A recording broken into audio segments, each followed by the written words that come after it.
Shalom familia de Benecer, bienvenidos a Ecos de la Torá, una antología de comentarios a la Torá. Baruch atah Adonai noten haTorá.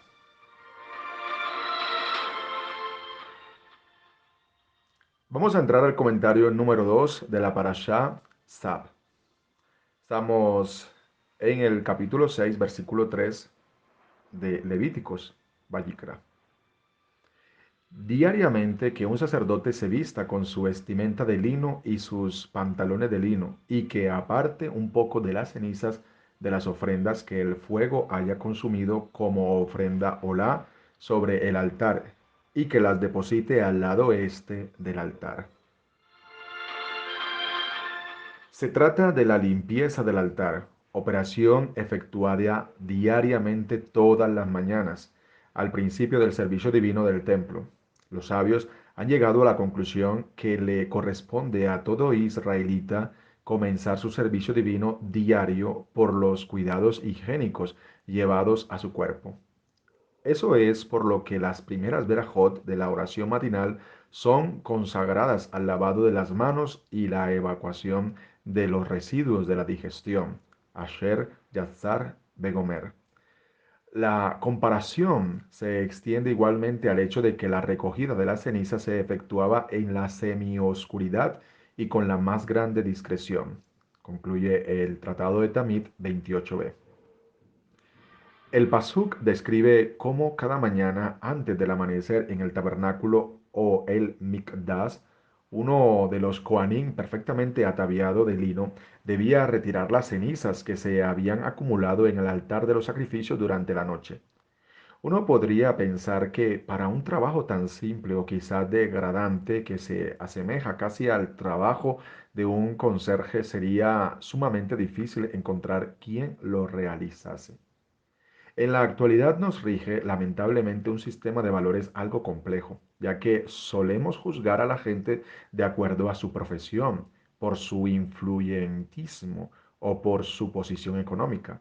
Sin embargo, el Talmud registra que los Kohanim peleaban literalmente por la oportunidad de remover las cenizas del altar.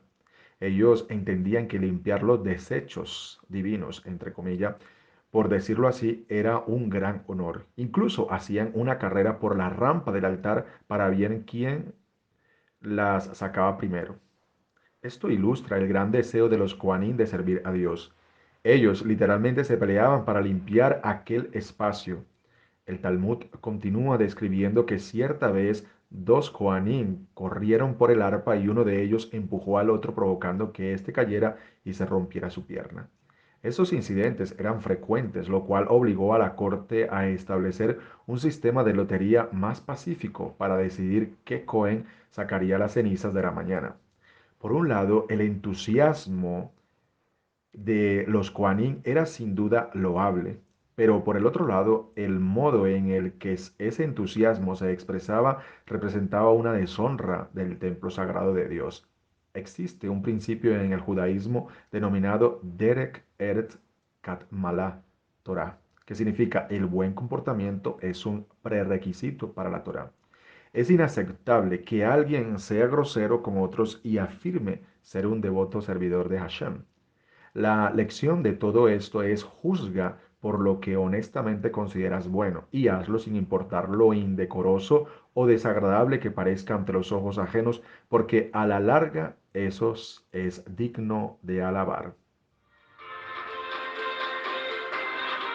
El Cohen separa la ceniza. Este es entonces el primer servicio de cada día. El Cohen toma una paletada de cenizas de la parte más interna del altar y la coloca en el piso del patio al este de la rampa que conduce a la cima del altar. El Cohen se vuelve en cierto modo el portavoz de la Declaración Nacional en el sentido de que el día de hoy continuaremos sirviendo a Dios tal como lo hicimos ayer según los dictados de su voluntad. Capítulo 6, versículo 4. Y se quitará sus ropas y se pondrá otras ropas y sacará la ceniza fuera del campamento a un lugar puro. Este servicio difiere totalmente del que consiste en separar la ceniza, mencionado en el versículo previo. En tal sentido, este servicio es esencialmente práctico en cuanto a que involucra limpiar el exceso de ceniza del altar y solo se efectúa cuando se acumula tanta ceniza que resulta imposible proceder sin antes limpiarla. Puesto que el Cohen estará removiendo ceniza en grandes cantidades, con toda probabilidad ensuciará sus vestimentas sagradas. Por ello, antes de retirar las cenizas, el Cohen se quitará sus vestimentas normales, mudándose a prendas sacerdotales más viejas y por ende más gastadas. En virtud de ello, la Torá nos enseña una regla básica de buenos modales porque como lo formularon los sabios, no es apropiado que un sirviente vista en la cocina las mismas prendas que usa para servirle vino a su amo, dice Rashi.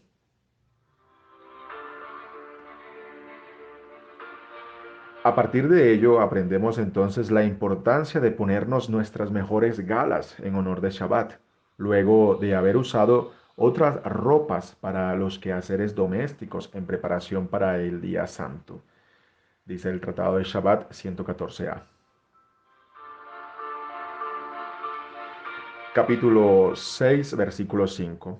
Y el fuego que está sobre el altar se conservará encendido, no se apagará, sino que el sacerdote quemará leña sobre todas las mañanas y pondrá en orden sobre él el holocausto y hará consumir sobre él los cebos de los sacrificios de paz. Eso se debe a que la Torá prefiere no hablar de ofrendas cuya finalidad es expiar pecados, porque en realidad es mejor que éstas no sean necesarias y que la gente eleve ofrendas solo para agradecer a Dios por su buena fortuna. El fuego de Dios está presente hoy en día en la vida de cada creyente. Él enciende el fuego cuando el Espíritu Santo, el Ruach HaKodesh, entra a vivir en nosotros y lo cuida a fin de que podamos crecer en gracia al andar con Él. Cuando tenemos conciencia de que Dios vive en nosotros, tenemos la confianza necesaria para acercarnos a Él, para recibir perdón y restauración. Podemos llevar a cabo nuestra obra con fuerza y entusiasmo. Fuego constante en el altar, capítulo 6, versículo 6. Que haya un fuego constante sobre el altar que no se extinga. Algo glorioso de esta hoguera fue que, no obstante, el fuego estaba a la intemperie. Las lluvias no lograban apagar la llama. La finalidad de estas palabras es instarnos a mantener ardiendo el fuego dentro del tabernáculo interno, es decir, nuestro corazón energético, semblante que comprende las facultades emotivas del alma. Al nivel interpretativo de Pesach, sentido pleno o literal, este pasaje pareciera simple. El fuego sobre el altar debe ser mantenido encendido todo el tiempo, por los que debían llevarse suficientes leños para ello. Esto quiere decir que no solamente no debe ser nunca extinguido activamente, sino que tampoco se debe permitir que se apague solo.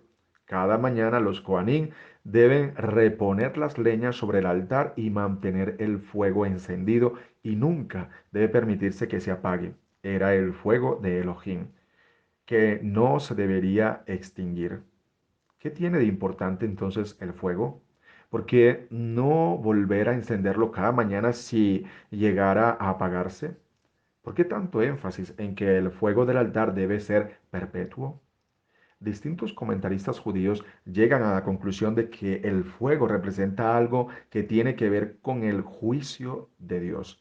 El sacerdote Aarón sería el encargado de encender el fuego, el juicio, en el mundo y a la vez era el indicado de hacer bajar la compasión divina. Dice la Torá, un fuego constante arderá sobre el altar, nunca ha de ser extinguido. Entonces, la expresión constantemente es explicada por el Talmud de Jerusalén, diciendo que incluso en Shabbat e incluso en estado de impureza, luego pues, ninguna condición es demasiada excelsa o excesivamente mundana para la llama que debe arder constantemente sobre el altar. Dice que hasta durante la marcha, cuando el pueblo de Israel viajaba por el desierto, la llama debía constantemente estar ardiendo. Los sabios explican que el fuego, del texto se refiere entonces al amor que arde en el centro del alma israelita. En cada israelita existe una llama de ese fuego celestial que nunca se apagará. Si bien es cierto que en el altar en donde se ofrecían los sacrificios caía desde el cielo la forma milagrosa, el fuego necesario para que el corbán se consumiera, también era necesario avivar el fuego por medio de las maderas.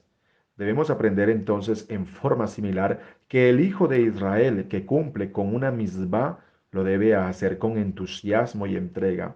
Siempre debe agregar a esa llama celestial interna que posee el fuego particular de su propia personalidad para que el precepto sea íntegro y no un simple acto automático y sin sentimiento. Como es bien sabido, el hombre es un templo, un edificio diseñado para servir y dar al ojo a lo divino. El corazón es su altar, que es un fogón para la pasión que anima sus actos. Una vida mecánica es tan hueca y frígida que como un templo sin altar. Esto nos enseña sobre lo importante que es mantener el fuego celestial encendido sobre el altar personal que los creyentes llevamos en nuestro interior, por lo que cada día debemos poner suficiente leña sobre el fuego. Debemos mantener nuestro amor a Dios ardiendo todo el tiempo como el fuego en el altar, no permitiendo que se extinga nunca en un fuego perpetuo. El fuego en el Zohar. ¿Por qué el sacerdote debía quemar leña cada mañana? Explica el Zohar que es porque el fuego simboliza el juicio y un sacerdote está lejos del juicio, pero un hombre pecador se está quemando en la llama de la mala imaginación que proviene del espíritu de impureza, por lo que lo impuro prevalece sobre él. El precepto de que un Cohen deba acondicionar el fuego a tiempo diariamente es para quemar la mala especie o espíritu impuro. El reino de la obscuridad debía ser removido de este mundo y para que no gobierne debe estar sobre el fuego encendido toda la noche. De ahí que el fuego no deba ser apagado ni debilitado jamás. Así el juicio severo y el castigo correspondiente, como se explicó antes, era alejado a través del servicio del gran Cohen Aarón.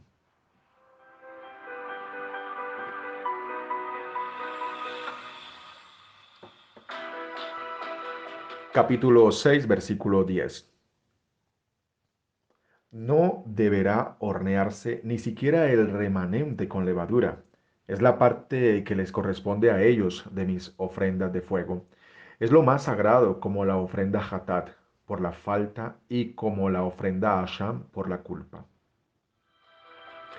Existen dos diferentes clases de ofrenda en cuanto al nivel de santidad.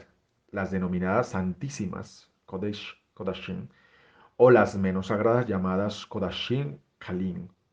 Las ofrendas de mayor santidad eran las siguientes: Olá, ofrenda de ascensión; Minja, oblación; Shelamim Zibur, ofrenda de paz de la comunidad; Hatat, ofrenda de pecado; Asham, ofrenda de culpa. Las ofrendas menos sagradas son Shelamim Yahid, ofrenda de paz de un individuo; Todá, ofrenda de agradecimiento; Bejor, un animal primogénito macho; Maaser Vejemá, el diezmo de los animales; Pesa, el sacrificio de Pesa.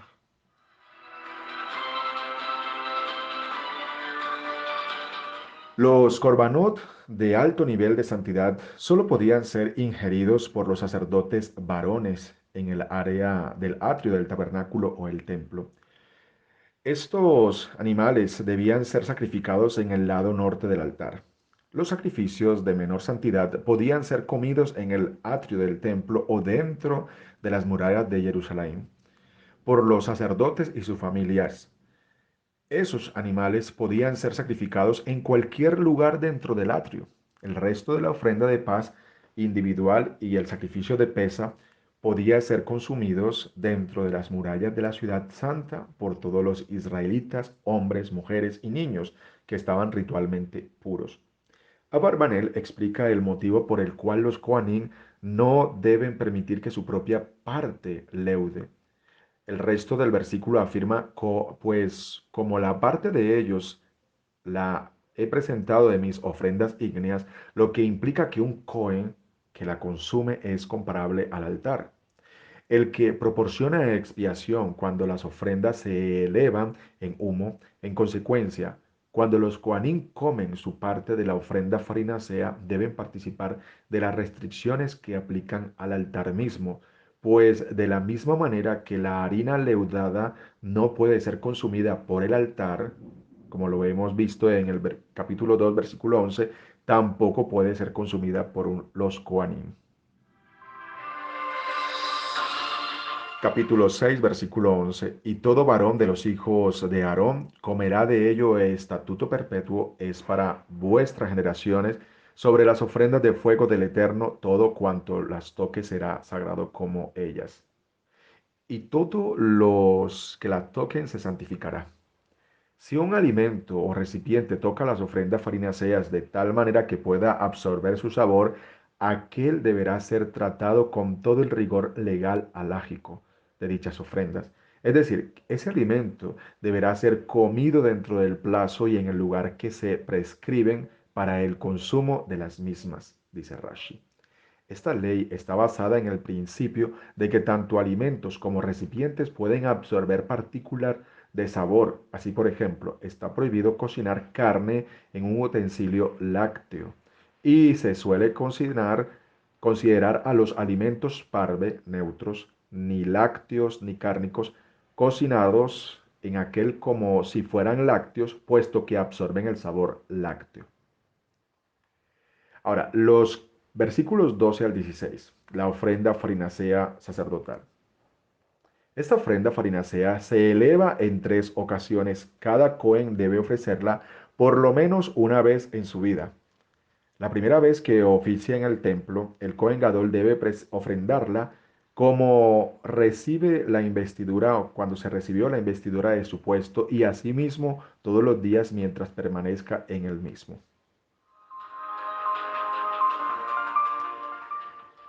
Capítulo 6, versículo 13. Esta es la ofrenda de Aarón y de sus hijos, que cada uno de ellos debe ofrendar a Hashem el día en que fuesen consagrados la décima parte de una efa de harina fina como ofrenda minja.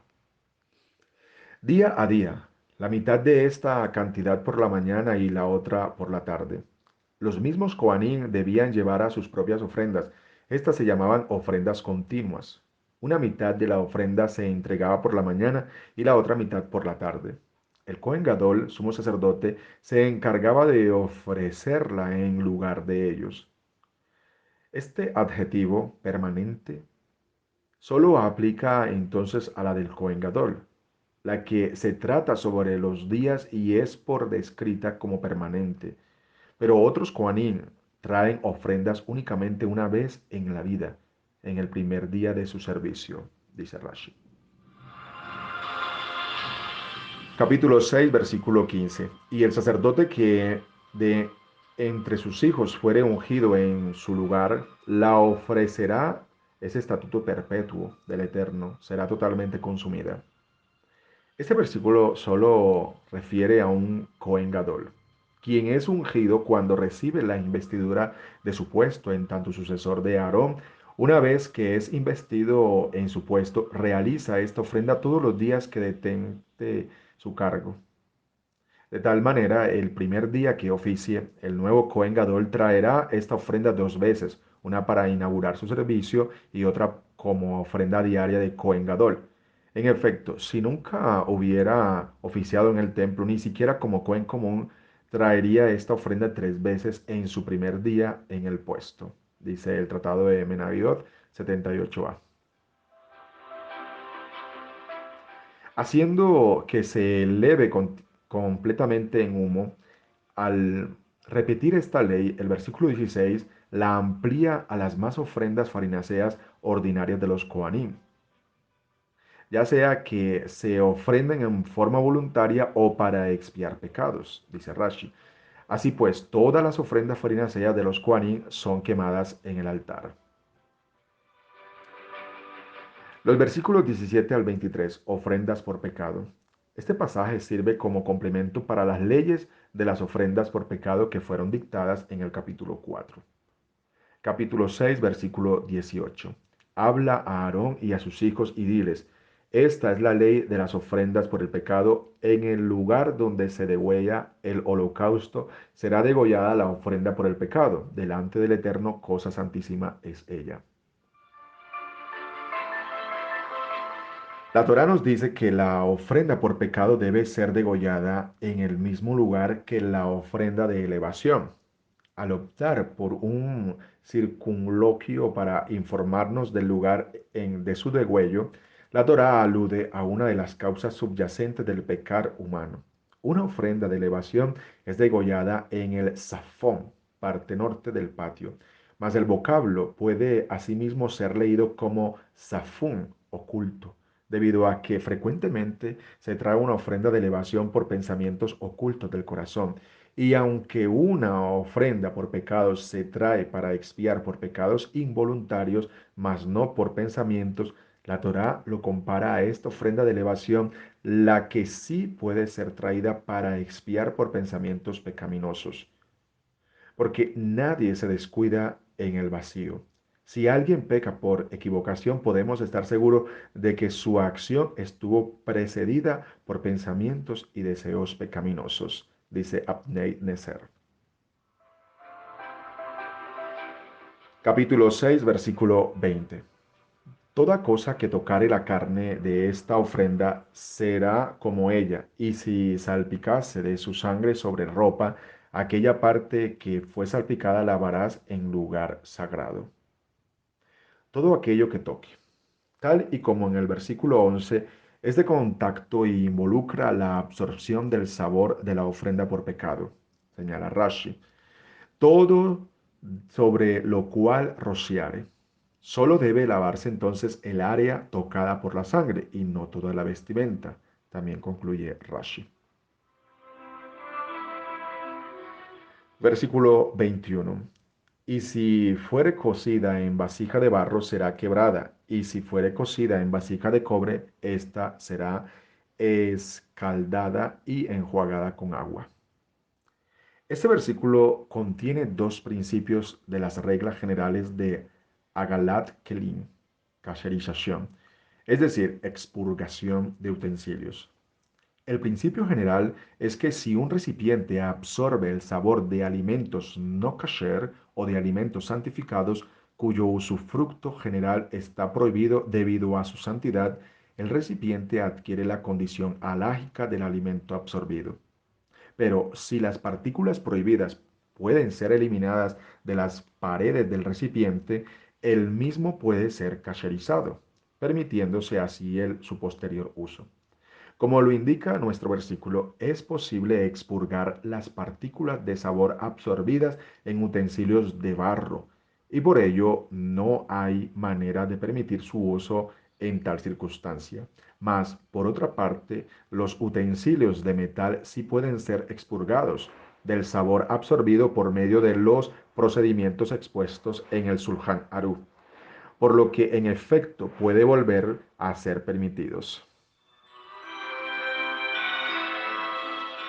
Dado que las partículas de sabor de la ofrenda por pecado permanecen para siempre en los utensilios de barro, el sabor se convierte en prohibido después de un día y una noche, puesto que la carne de una ofrenda por pecado se convierte en sobrante y debe ser quemada luego de transcurrido ese lapso. Por consiguiente, el utensilio de barro debe romperse a fin de destruir el sabor prohibido que se encuentra en el mismo.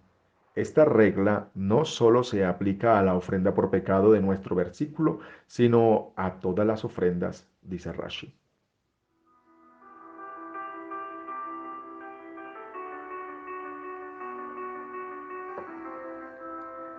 Pasemos ahora al capítulo 7, versículos 1 al 7, ofrenda de culpabilidad. Este pasaje nos sirve como complemento para las leyes de las ofrendas de culpabilidad dictadas en el capítulo 5. Capítulo 7, versículo 2.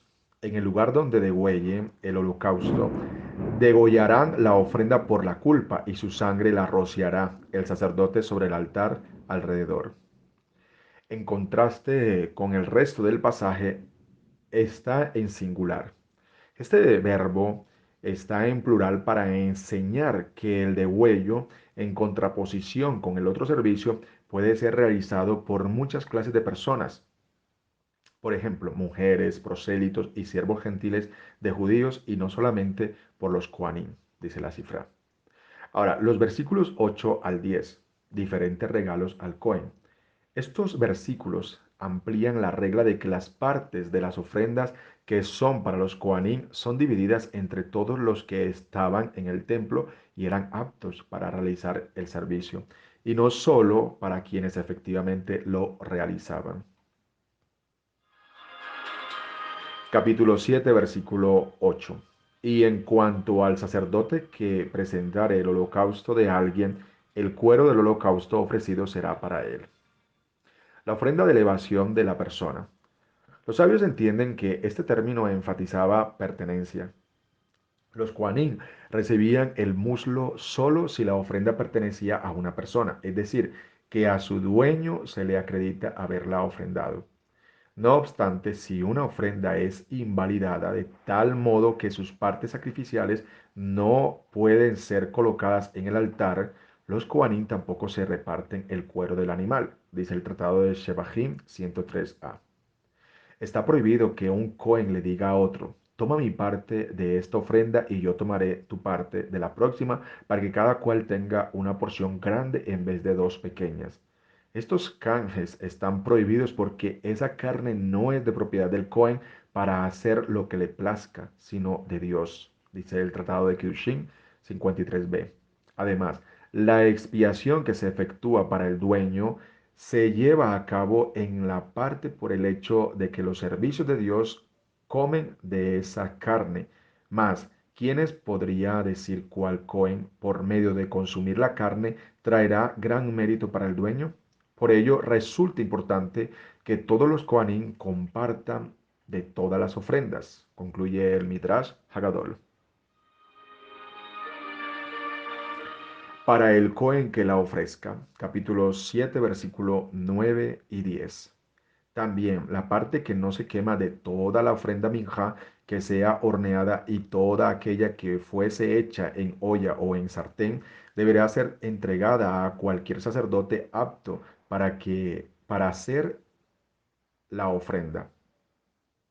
Y toda ofrenda minja mezclada con aceite o seca pertenecerá por igual a todos los descendientes de Aarón. Esas ofrendas eran para la casa paterna que estuviese oficiando en ese momento. Eran los levitas en turno.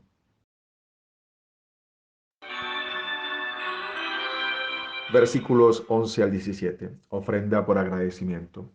Cuando alguien ha sobrevivido a una crisis en la que su vida corrió peligro, trae una ofrenda por agradecimiento para expresar su gratitud a Dios y su reconocimiento de que fue Dios quien lo salvó.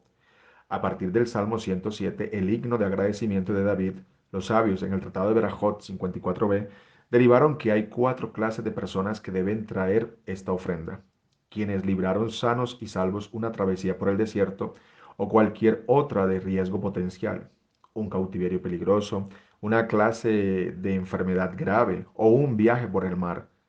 La ofrenda por agradecimiento es en realidad una especie de ofrenda de paz, mas difiere de esta en dos aspectos. La Todá puede ser comida solo durante un día y una noche, en tanto que los shelamim pueden ser consumidos durante 2 días y la noche intermedia. Por lo demás, la Todá debe traerse acompañada de 40 hogazas de pan, como se explicará más adelante.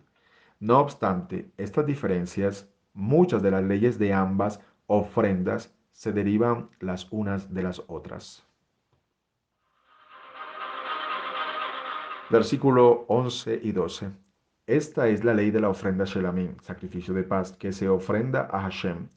Si la ofrendase como sacrificio toda de agradecimiento, deberá presentar junto con el sacrificio de agradecimiento hogazas sin leudar, mezcladas con aceite, mapsot, pan ácimo con forma de panqueque, untadas con aceite y hogazas sin leudar, hervidas de harina fina mezcladas con aceite. Si en realidad agradeciéramos a Hashem por sus milagros y maravillas, debiéramos ofrendar un sacrificio de toda gratitud cada día, e incluso varias veces por día, así como por cada respiro de la persona, dice el Salmo 150. Que Abacados continúe abriendo nuestros ojos para seguir contemplando las maravillas de su Torah. Shalom.